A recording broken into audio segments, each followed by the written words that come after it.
You don't belong in this seat, and you certainly don't belong on this plane. That's what Brianna Vanderwall shouted at 19-year-old Jordan McCall, right before she made the mistake that would ruin her entire life. She thought her platinum status and her husband's money gave her the power to humiliate a young black student in front of 200 people. She thought she could snap her fingers and have the police drag him off Flight 382. But she didn't know who was walking down the jet bridge behind him. She didn't know that the man she was about to scream at wasn't just a passenger. He was the one person who could turn her world upside down.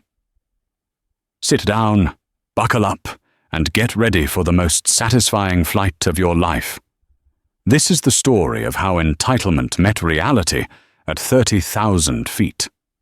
The air inside Terminal 4 at JFK International Airport was thick with the specific kind of tension that only exists when a flight is delayed and then suddenly, miraculously, ready to board. It was a humid Tuesday afternoon in July, and Flight 382 to London Heathrow was already running 45 minutes behind schedule. Jordan McCall sat near the charging station at Gate 42, his knees bouncing nervously. At 19, Jordan still had the lanky, growing into himself look of a college sophomore. He was wearing a faded grey hoodie with MIT block letters across the chest, a hoodie he had earned through sleepless nights and a 4.0 GPA, and a pair of worn-out Converse sneakers. To the casual observer, he looked like a typical student. To the woman standing at the counter glaring at him, he looked like a problem. Jordan checked his phone. His dad had texted him 5 minutes ago. Running late. Security is a nightmare. Don't worry about the seat. I handled it. See you on board. Jordan smiled. His dad, Davies McCall, was always handling things. He traveled for work constantly, racking up miles and status that he rarely used for himself. But today was special. Today, Jordan was heading to London for a summer internship at a biotech firm, a massive opportunity that his dad had insisted they celebrate with a trip together. Passenger Jordan McCall, please approach the podium. The gate agent's voice crackled over the intercom. Jordan grabbed his backpack, a battered North Face that had seen better days, and walked up to the desk. The agent, a tired-looking woman named Sarah with dark circles under her eyes, smiled at him. Mr. McCall, looks like we have a change for you, Sarah said, tapping rapidly on her keyboard. Because the flight is overbooked in economy, and thanks to your father's status, we've bumped you up. You're in 4A, business class. Seriously? Jordan's eyes widened. He had never flown business before. Thank you so much. Enjoy it, honey, Sarah said, handing him a new boarding pass with the bold letters Priority printed at the top. Jordan took the ticket, feeling a surge of excitement. He texted his dad, got the upgrade. 4A. Then he joined the priority boarding lane. That was his first mistake, at least according to the woman in the oversized sun hat standing right behind him. Brianna Vanderwall was the kind of woman who wore her wealth like a weapon. Dressed in a cream-colored cashmere shawl, despite the summer heat, and holding a Louis Vuitton carry-on that likely cost more than Jordan's entire tuition, she was currently tapping her manicured nails against her phone screen. She was 55, wealthy, and perpetually dissatisfied with the service she received, no matter how premium it was. When Jordan stepped into the priority lane, Brianna let out a loud, theatrical sigh. She stepped up right behind him, so close he could smell her overpowering floral perfume. "Excuse me," she said, her voice sharp and nasal. "This is the priority lane." Jordan turned around, startled. He pulled one earbud out. "I know, I'm boarding." Brianna looked him up and down. Her eyes lingered on his scuffed sneakers, his hoodie, and his backpack. She sneered. "Priority is for first and business class passengers, economy boards in Group 4. That's over there. She pointed a long, acrylic-nailed finger toward the crowded seating area where families were wrestling with strollers. I know, Jordan said politely, holding up his boarding pass. I'm in 4A. Brianna squinted at the ticket, then laughed, a cold, short sound. 4A, there must be some mistake.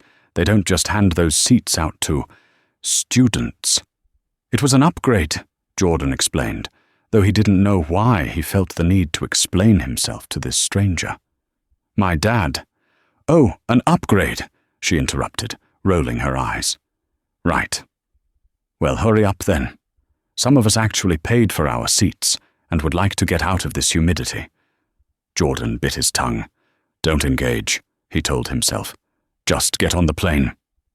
He turned back around, scanned his ticket, and walked down the jet bridge.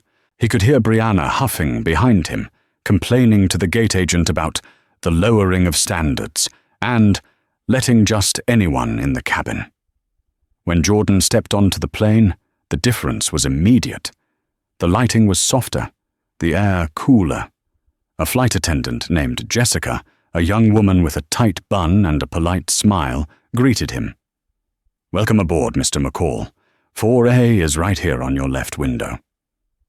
Thanks, Jordan said. He found his seat, a massive leather recliner that looked more comfortable than his bed in the dorms. He stowed his backpack in the overhead bin and sat down, pulling out his iPad and a textbook on molecular biology. He wanted to get some reading done before the movie marathon started. He was just settling in, putting on his noise-cancelling headphones when a shadow fell over him. It was Brianna. Of course it was Brianna. She was standing in the aisle, blocking the flow of traffic. She stared at Jordan, then at the empty seat next to him, 4B, and then back at Jordan. She looked down at her own boarding pass. Seat 4B. This is unacceptable, she muttered, loud enough for the first 3 rows to hear. She slammed her bag into the overhead bin, jostling Jordan's backpack. Then, instead of sitting down, she pressed the call button. Once, twice, 3 times. Jessica, the flight attendant, hurried over. Is everything all right, Mrs. Vanderwall? No, Jessica, it is not, Brianna snapped, reading the attendant's name tag with disdain. I specifically requested a quiet environment. I fly this airline 3 times a month. I am a Platinum Diamond member. And you have seated me next to... She waved a hand vaguely at Jordan. A child. Jordan felt the heat rise in his cheeks. He kept his headphones on, pretending not to hear. But the music was paused. Mr. McCall is a ticketed passenger in this cabin, ma'am, Jessica said soothingly. It's a full flight today. He's wearing a hoodie, Brianna hissed. He looks like he just came from a basketball court. Is he even supposed to be here? Did you check his ticket? I saw him at the gate. He claimed he got an upgrade. Sounds suspicious if you ask me. People like him usually try to sneak into these seats. People like him. The words hung in the air, heavy and ugly. Jordan gripped his iPad tighter. He took a deep breath. Dad will be here soon, he thought. Just wait for Dad. I assure you, ma'am, his ticket is valid, Jessica said, her smile straining at the edges. Please, take your seat so we can finish boarding. Brianna glared at Jordan one last time before throwing herself into seat 4B. She made a show of wiping down the armrest between them with a sanitizing wipe, scrubbing it aggressively, as if Jordan were contagious. Don't think I'm not watching you, she muttered under her breath, low enough that Jessica couldn't hear, but loud enough for Jordan. I know a scam when I see one. Jordan turned up the volume on his music, staring out the window at the tarmac. He hoped the flight would be quick. He had no idea that the plane wouldn't even leave the gate before things spiraled out of control. 20 minutes passed. The plane was nearly full. The economy cabin was a sea of noise, but business class was relatively quiet, save for the aggressive typing of Brianna Vanderwall on her phone.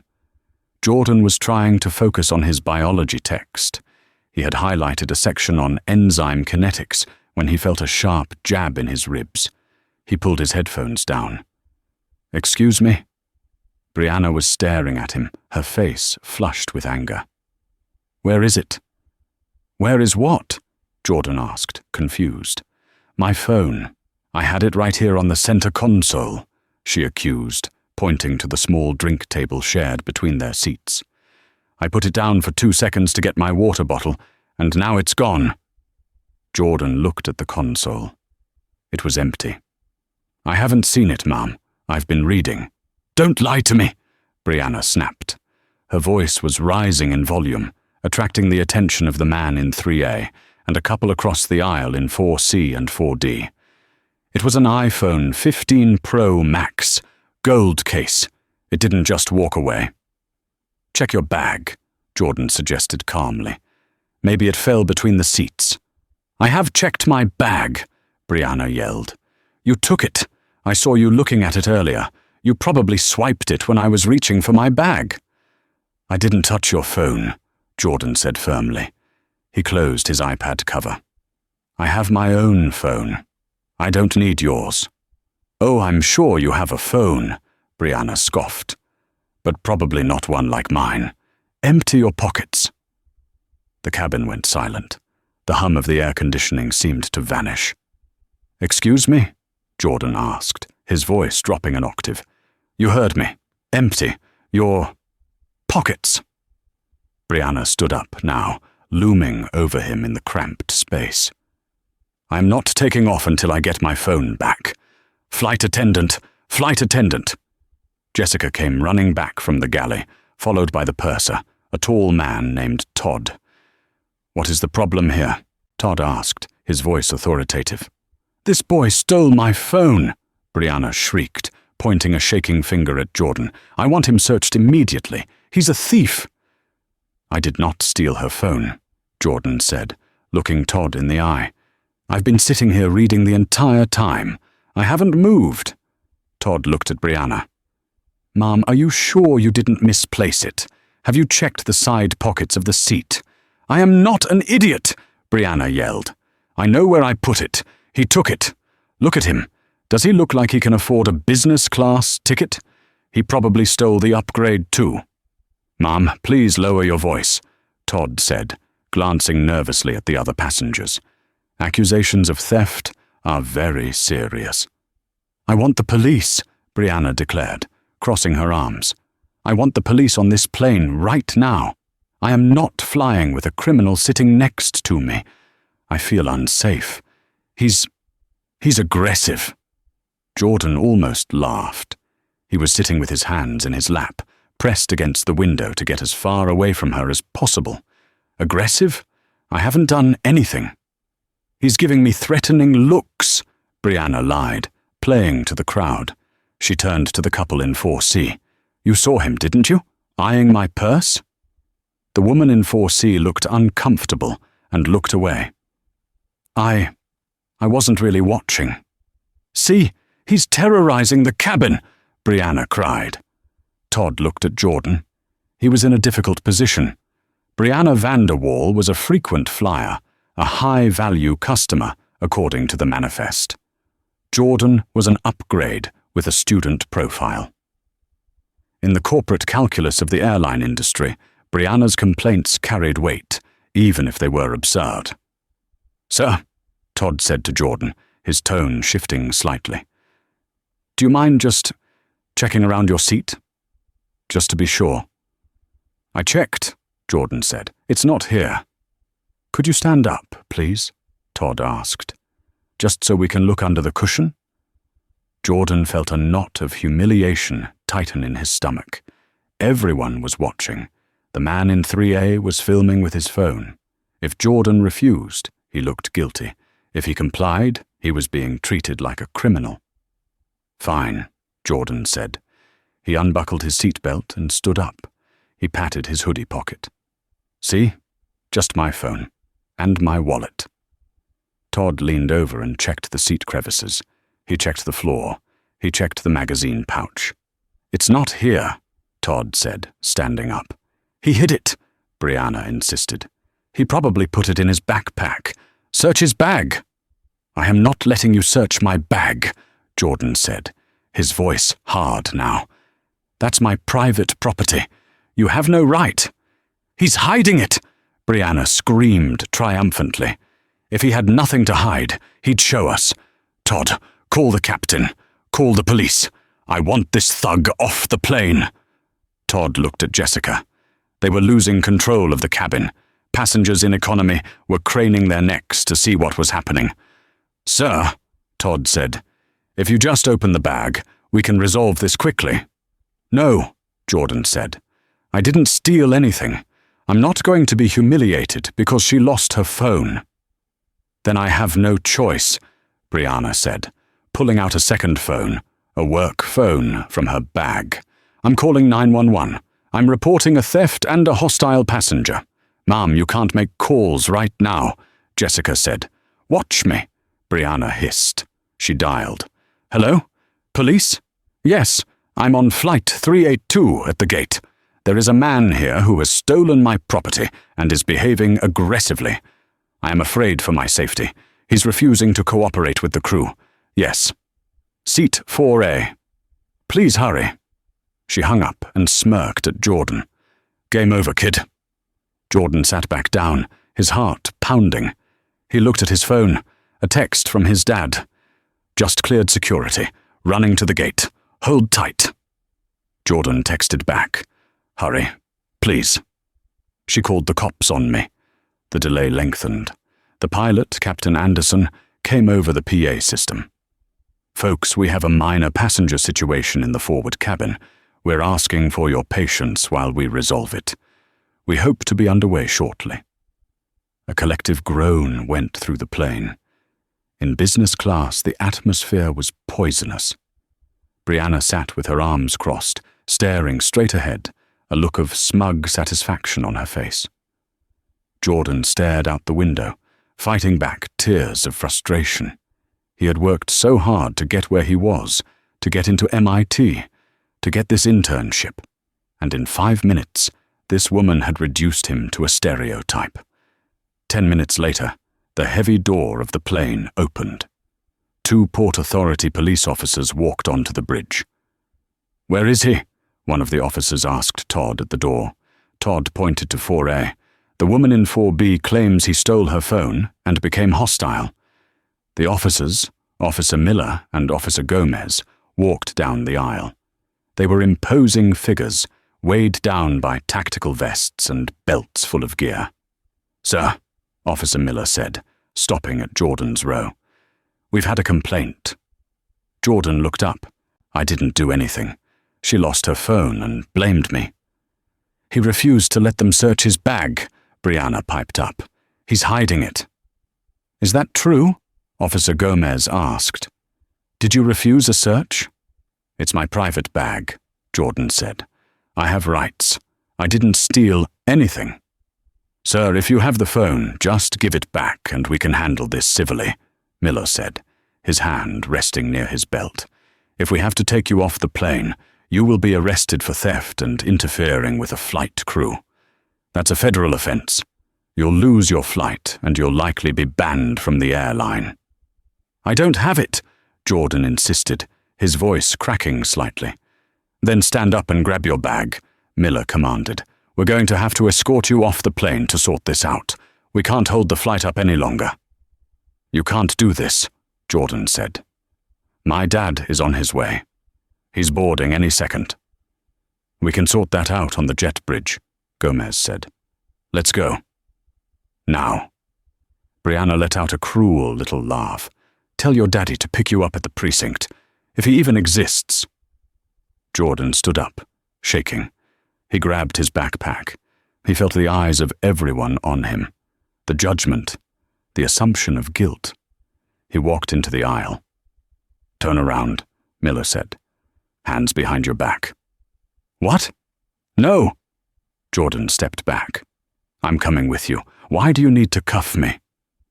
"Standard procedure for a hostile passenger," Miller said, grabbing Jordan's wrist.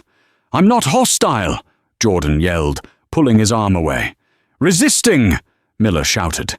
He shoved Jordan against the bulkhead wall. "Stop resisting!" "Hey, take it easy," a passenger from row 3 shouted. "He's just a kid." "Stay back," Gomez warned the other passengers. Miller twisted Jordan's arm behind his back. The metal cuffs clicked tight. It hurt. It hurt physically, but the shame was worse. Jordan was being arrested for sitting in a seat, for existing. "Get him off my flight," Brianna said, dusting off her shawl. "And find my phone." Todd, the purser, looked sick. He knew this was wrong, but he had let it happen. He had let the platinum card overrule his gut instinct. The officers began to march Jordan toward the door. Jordan's head was down. He just wanted to disappear. "Wait."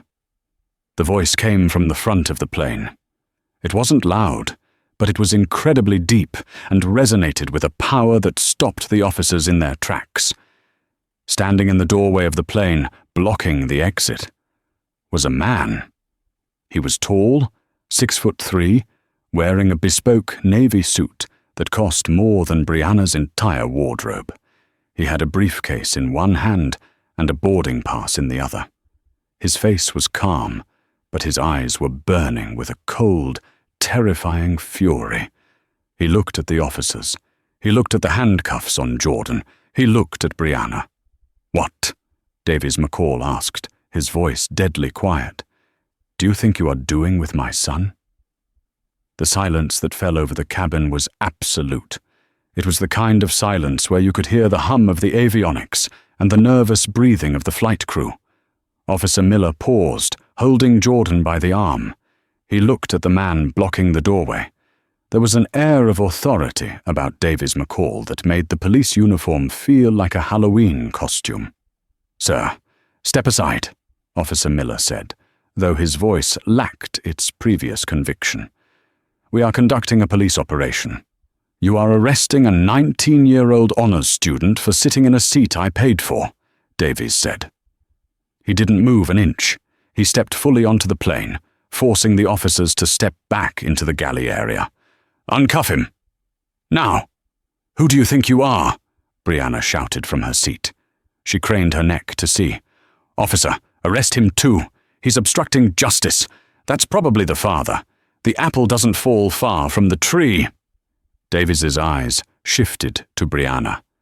It was a look of such intense scrutiny that Brianna actually flinched. He walked past the officers, ignoring their commands to stop, and stood right next to Jordan. "Dad," Jordan whispered, "I didn't do it.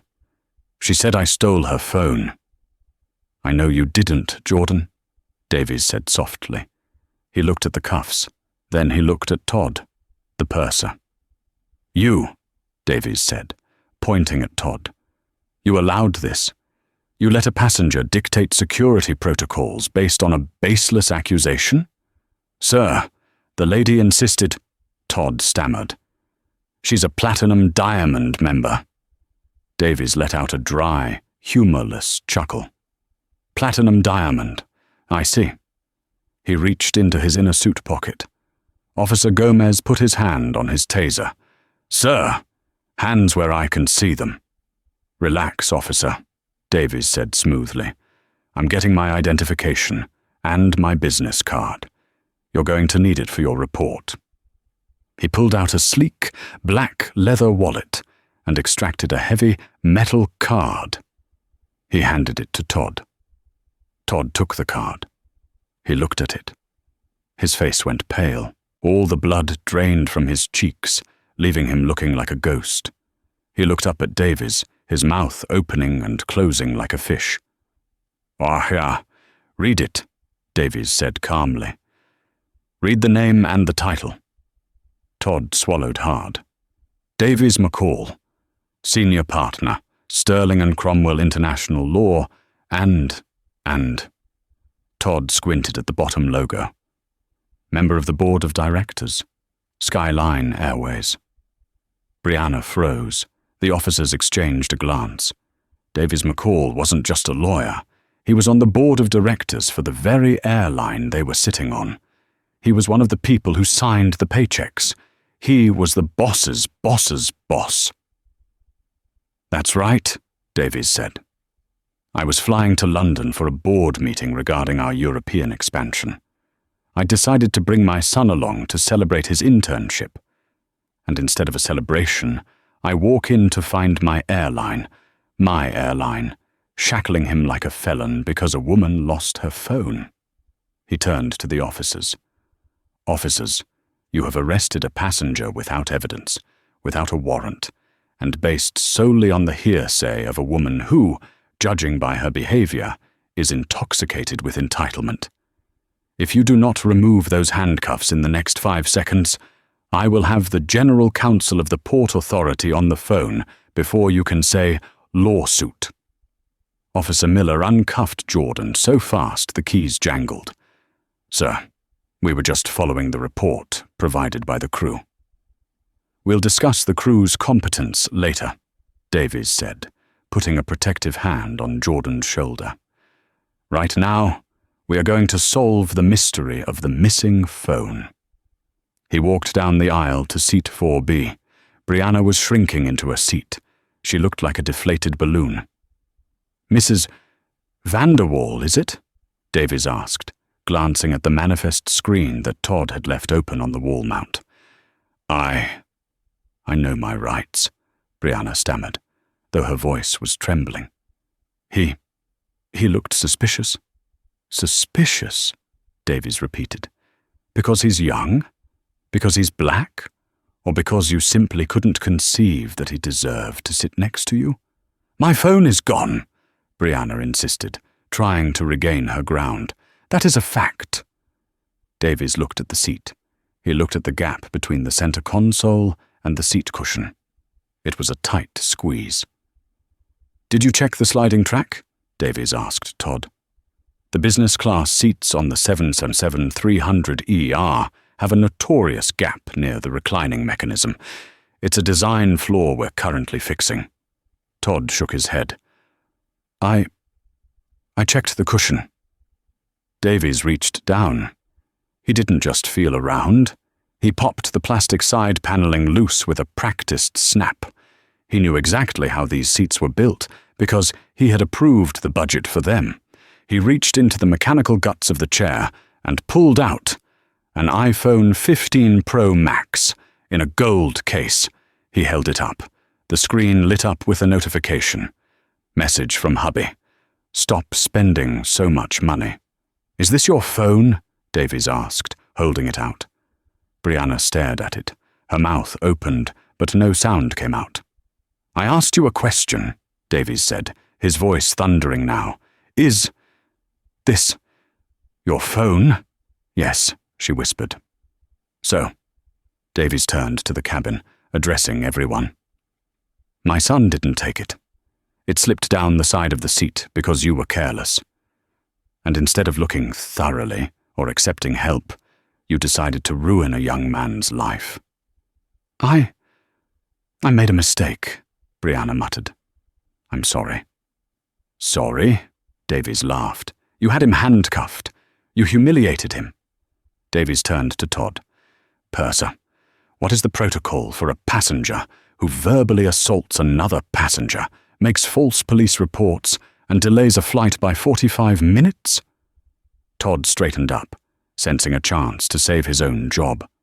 "That is grounds for immediate removal from the flight, sir, and placement on the no-fly list pending investigation." "Do it," Davies said. "What?" Brianna shrieked. "You can't kick me off. I'm platinum." "Not anymore," Davies said. "I'm revoking your status effective immediately. I'll make the call myself once we land. You are a liability to this airline, Mrs. Vanderwall. You treat our crew poorly, you abuse fellow passengers, and you waste law enforcement resources." He pointed to the door. "Officers, I believe you have a passenger to escort off the plane, but it isn't my son." The officers, realizing they had nearly made a career-ending mistake, were all too eager to redirect their energy. They stepped up to row 4. "Ma'am, grab your things. Officer Miller said. "Let's go." "No, no!" Brianna clung to the armrest. "I have a meeting in London. You can't do this. Do you know who my husband is?" "I don't care who he is," Davies said, sitting down in seat 4A, Jordan's seat, and gesturing for Jordan to take the window. "But tell him to call me. I'm sure our legal team would love to chat with him about the emotional distress you've caused my son." Brianna was dragging her feet as the officers pulled her into the aisle. She was screaming, crying, her mascara running down her face. As she passed row 10, the economy cabin, who had heard everything thanks to the open curtains, erupted into applause. "Get off!" someone shouted. "Bye, Karen!" another yelled. Brianna Vanderwall was hauled off the plane, her Louis Vuitton bag trailing sadly behind her. The door closed. The jet bridge retracted. Davies McCall looked at Jordan. "You okay, son?" Jordan rubbed his wrists. They were red, but he was smiling. "Yeah, I am now." "I'm sorry I was late," Davies said, fastening his seatbelt. "But I'm glad I walked in when I did." Todd reappeared. He was sweating profusely. He was holding a bottle of Dom Perignon and a tray of warm nuts. "Mr. McCall," Todd said, his voice trembling. "Mr. McCall, Jr., on behalf of the entire crew, I am so sorry. There is no excuse for what happened." Davies looked at Todd. He didn't take the champagne. "Todd," Davies said, "you're right, there is no excuse. You let a bully run this cabin. You profiled my son because it was the path of least resistance. We're going to have a long talk about training protocols when we get back to New York. But for now," Davies looked at Jordan. "Do you want the champagne?" Jordan grinned. "I'm underage, Dad, but I'll take a Coke." "Get him a Coke," Davies said, "and bring me the scotch, the good stuff. I think I've earned it." Todd scurried away. As the plane taxied to the runway, the captain came over the intercom. "Ladies and gentlemen, we apologize for the delay. We have removed a disruptive passenger, and we are now number 1 for takeoff. And to our special guests in 4A and 4B, welcome aboard." Jordan looked out the window as the plane accelerated. The engines roared, pressing him back into the seat. He watched the terminal disappear, and with it, the memory of Brianna Vanderwall.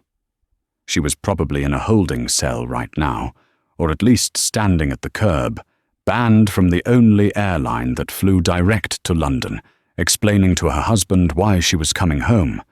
Karma didn't just hit. It flew in on a private jet and landed right on her head. Jordan looked at his dad. "Thanks, Dad." Davies patted his arm. "Any time, kid. Now, tell me about this biotech firm. I want to hear everything." While Flight 382 was cruising at 35,000 feet over the Atlantic, a digital storm was brewing on the ground that moved much faster than a Boeing 777. Remember the man in seat 3A?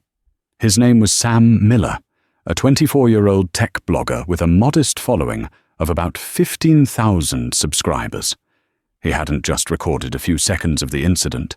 He had recorded everything, from Brianna's first screech about the hoodie to Davies McCall's cinematic entrance, and finally, the humiliating exit of Mrs. Vanderwall.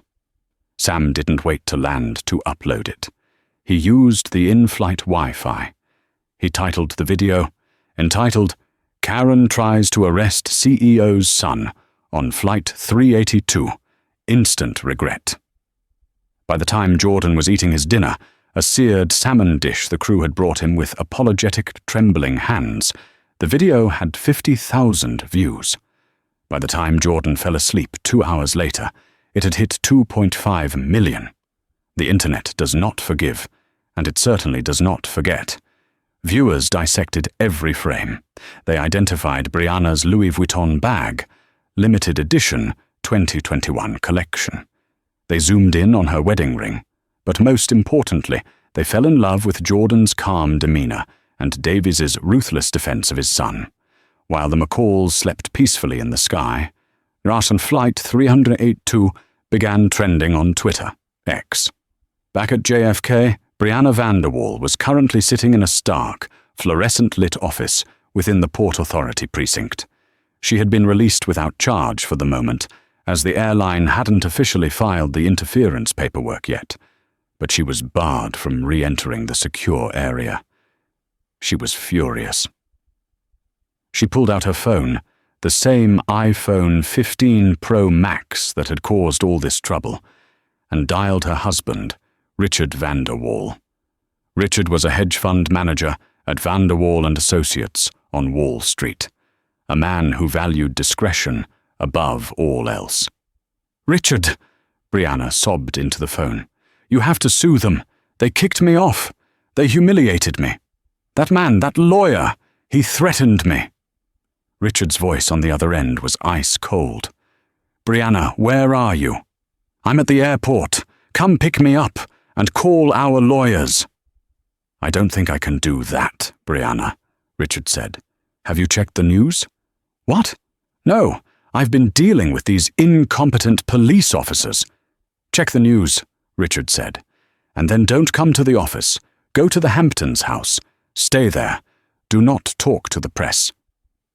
"Richard, what are you talking about?" Click. He hung up. Brianna opened her browser. Her face was on the front page of the Daily Mail. The New York Post had already run a headline. "Turbulence in first class. Socialite grounded after racist rant." She watched the video. She saw herself. She saw the ugly sneer on her face. She saw the comments. Imagine being this rich and this miserable. "That kid handled it like a champ. She deserves jail." "I know her. That's Brianna Vanderwall. She screamed at my barista last week." Brianna dropped her hand. For the first time in her life, money couldn't fix the problem. The problem was her, and the whole world was watching. Flight 382 touched down at Heathrow in the early morning mist. The flight had been smooth, but the atmosphere in the business cabin remained tense. The flight attendants had spent the entire 7 hours over-servicing Davies and Jordan, trying to make up for the catastrophe at the gate. When the seatbelt sign turned off, Davies stood up. He turned to the cabin. "I want to thank everyone for their patience," he said, his voice carrying clearly. "And for those of you who stood up for my son when the police were involved, thank you. It means more than you know." Several passengers clapped. Sam from 3A waved his phone. "Mr. McCall, you're trending #1 in the US right now." Davies frowned. "Trending?" "The video, sir. It's got 10 million views." Davies sighed. He didn't want fame. He wanted justice. But he knew that publicity was a powerful tool in a legal battle. "Send me the link, son." As they walked off the plane, a ground team from Skyline Airways was waiting for them. Not the usual gate agents, but the station manager for London Heathrow, a woman named Fiona. "Mr. McCall," Fiona said, looking pale. "Headquarters has been on the phone non-stop. The CEO is trying to reach you. The press is outside customs." "The press?" Jordan asked, adjusting his backpack. "For me?" "For both of you," Fiona said. "We have a private car waiting at the VIP exit to bypass the paparazzi." "Good," Davies said. "We have a meeting to get to." They were whisked away in a black Mercedes S-Class. As they drove toward central London, Jordan finally turned on his phone. It nearly vibrated out of his hand. Thousands of notifications, Instagram requests, text messages from friends he hadn't spoken to since middle school. "Dad," Jordan said, staring at the screen. "People are calling me a hero." "You are a hero, Jordan," Davies said, looking out at the passing London skyline. "You kept your dignity when someone tried to strip it away from you. That's harder than fighting back." They arrived at the hotel, the Savoy, but there was no time to rest. Davies had the board meeting, and Jordan had his internship orientation. At the biotech firm, Helix Dynamics, Jordan was nervous. He thought the video would be a distraction. He thought they might rescind the offer to avoid the drama. He walked into the lobby, his security badge waiting. The receptionist looked up. Her eyes widened.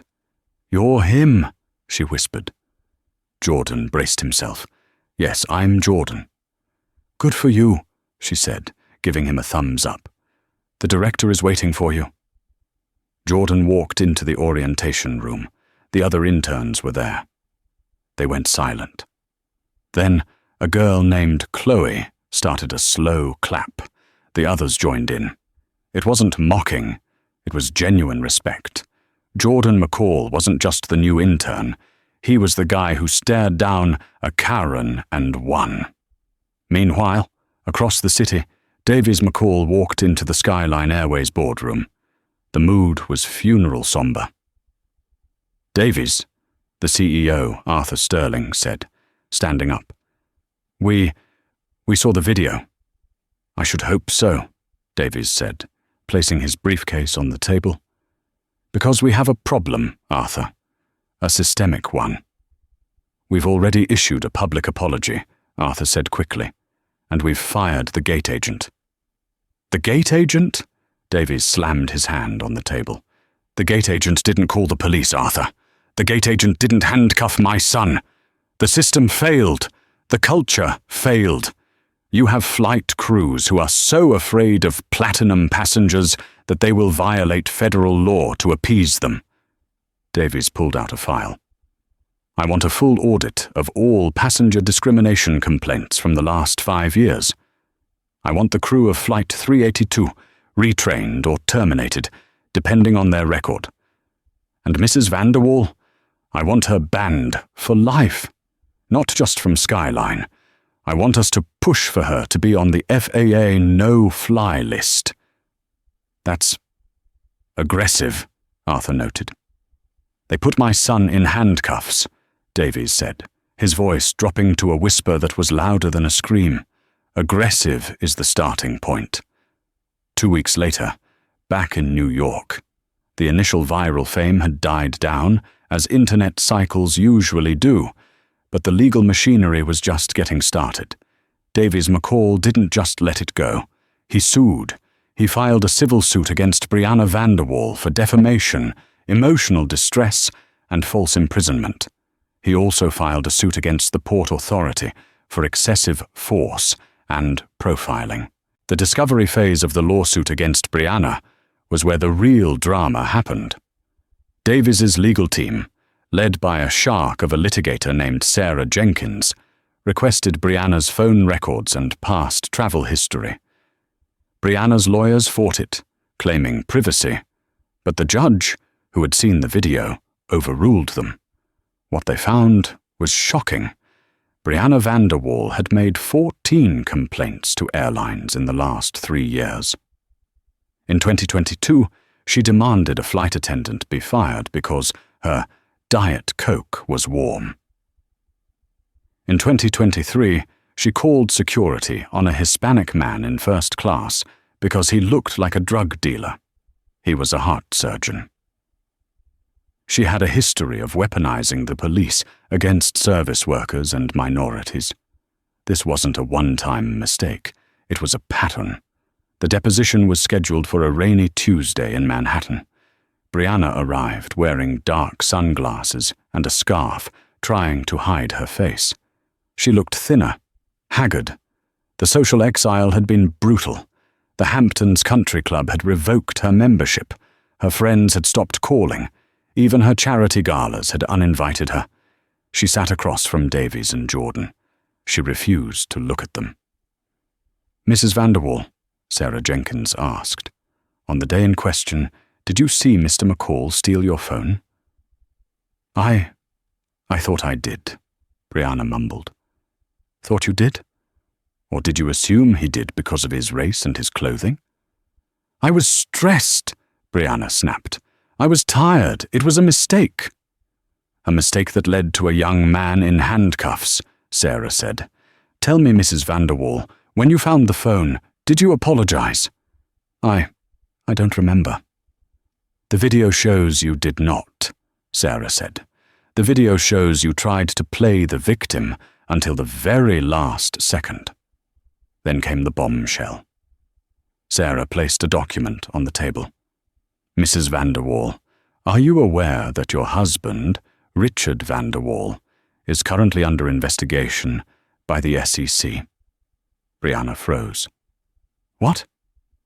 It seems that after the video went viral, some internet sleuths started looking into your family's finances. They found some irregularities. The SEC took notice.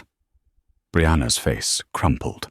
The karma wasn't just hitting her, it was dismantling her entire existence. We are willing to settle, Brianna's lawyer said quickly, looking terrified. Davies McCall leaned forward. We don't want your money. We want an admission, a public, written admission of guilt.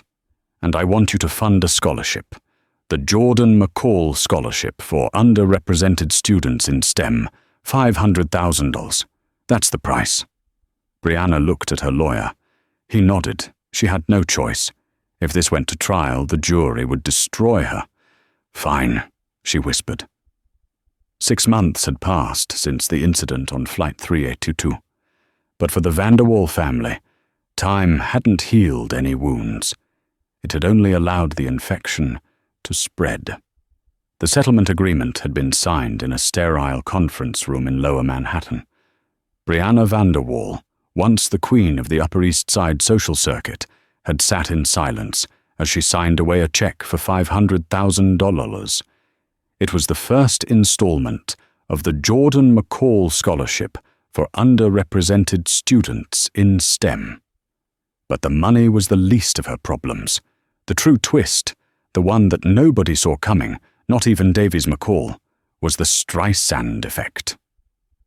By trying to silence Jordan and scrub the internet of her embarrassment, Brianna had drawn the gaze of the entire world upon her family. And among those watching were the forensic accountants at the Securities and Exchange Commission, SEC. It happened on a Tuesday morning, just as the autumn leaves were turning gold in Central Park. Richard Vanderwall was eating breakfast in their penthouse, pointedly ignoring his wife. The air between them had been toxic for months. Suddenly, the front door splintered inward with a deafening crash. FBI, search warrant! Brianna dropped her coffee mug, the porcelain shattering on the marble floor, a sound eerily reminiscent of her life falling apart. Agents in windbreakers swarmed the apartment, seizing laptops, phones, and boxes of documents. It turned out that the internet sleuths who had dissected the viral plane video had noticed something odd about Richard's firm's frantic stock dumps the day after the video trended. They tipped off the authorities. The investigation revealed a decade-long scheme of insider trading and offshore laundering. Richard Vanderwall wasn't just a hedge fund manager, he was a fraud. And he would have gotten away with it too if his wife hadn't drawn the eyes of the world to their doorstep over a missing iPhone. The indictment came down 3 weeks later. Richard's assets were frozen. The penthouse was seized. The Hamptons estate was placed in foreclosure. Richard, facing 20 years in federal prison, filed for divorce from a jail cell, citing irreconcilable differences and blaming Brianna publicly for his downfall. Brianna was left with nothing. The Karen of Flight 382 was now homeless, husbandless, and penniless. Cut to a rainy afternoon in New Jersey, 6 months later. A woman stood in the checkout line of a discount grocery store. She wore a heavy coat and a wool hat pulled low, trying to make herself invisible. She placed a carton of milk, a loaf of generic bread, and a frozen dinner on the belt. Her card was declined. "It says insufficient funds, hun," the cashier said loudly. Brianna Vanderwall felt the heat rise in her cheeks, a familiar sensation, but one that no longer carried power, only shame. "Try it again, please." "I tried it twice. You got another card?" Brianna fumbled in her purse, a knockoff bag she had bought at a consignment shop because she had been forced to auction off her Louis Vuitton collection to pay her legal fees. She found a crumpled $10 bill and handed it over, her hands shaking. As she walked out into the rain, waiting for a public bus, a teenager walking past stopped and squinted at her. He pulled out his phone. "Hey, aren't you the lady from the plane, the one who got owned?" Brianna didn't scream. She didn't call the police. She just pulled her coat tighter and walked away, disappearing into the grey anonymity of her new life. The silence she had once demanded from the world was now the only thing she had left. Meanwhile, in Cambridge, Massachusetts, the atmosphere was vibrant with hope. It was the inaugural reception for the Jordan McCall Scholarship. The event was held in a grand hall at MIT, filled with professors, students, and industry leaders. Jordan stood at the podium, looking older, more confident. He wasn't just the kid in the hoodie anymore. He was a symbol of resilience. When that incident happened, Jordan told the crowd, his voice steady, I felt small. I felt like I didn't belong. But because of the support I received, and because my father stood up for me, we were able to turn something ugly into something beautiful.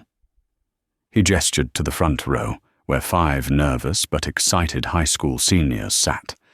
These 5 students are the first recipients. Their tuition is fully paid. They belong here, and no one can ever tell them otherwise. The room erupted in applause. Davies McCall stood in the wings, wiping a tear from his eye.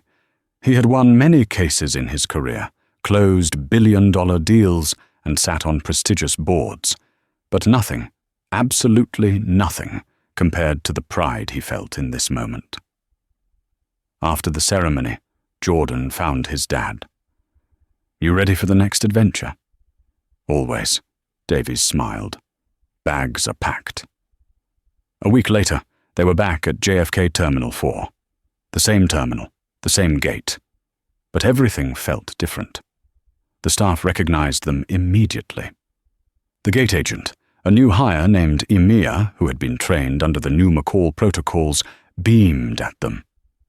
"Mr. McCall and Mr. McCall," she said, "we have your seats ready.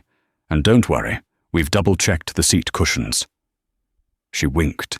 Jordan laughed. It was a genuine, unburdened laugh. They boarded the plane, a flight to Tokyo this time. As they walked into the first-class cabin, the trauma of the past seemed to evaporate. They settled into seats 1A and 1B. Jordan looked out the window as the engines roared to life. He watched the tarmac blur, the ground falling away as they lifted into the sky. He thought about Brianna, somewhere down there in the vast grid of the city, living with the consequences of her hate. He thought about the 5 students starting college next fall. He thought about the man sitting next to him. "Dad?" Jordan asked over the hum of the cabin. "Yeah, son. Thanks for not just being a lawyer that day. Thanks for being a dad." Davies put down his book and looked at his son. "Jordan, the most important job I have isn't at the firm. It's making sure the world knows who you are, and making sure you know who you are." The flight attendant arrived with a tray. "Champagne for you, Mr. McCall, and a Coke for you, Jordan." "Actually," Jordan grinned, "I'll take a sparkling water, with lime. Coming right up." The plane banked over the ocean, chasing the sunset. The turbulence was gone, the skies were clear, and for Jordan McCall, the view from the top had never looked so good. What an incredible journey. From a moment of pure prejudice to a massive victory for justice, Jordan and Davies showed us exactly how to handle a bully. Brianna lost her status, her reputation, and her fortune, all because she couldn't treat a teenager with basic human respect. It's a harsh lesson, but a necessary one. Acts of kindness cost nothing, but acts of entitlement can cost you everything. If this story satisfied your justice cravings, please smash that like button. It helps the algorithm find more people who need to hear this message. Subscribe to the channel and hit the bell icon so you don't miss our next story about karmic justice. And I have a question for you. Do you think Brianna's punishment fits the crime, or was it too harsh? Let me know in the comments below. I read every single one. Thanks for watching, and stay safe out there.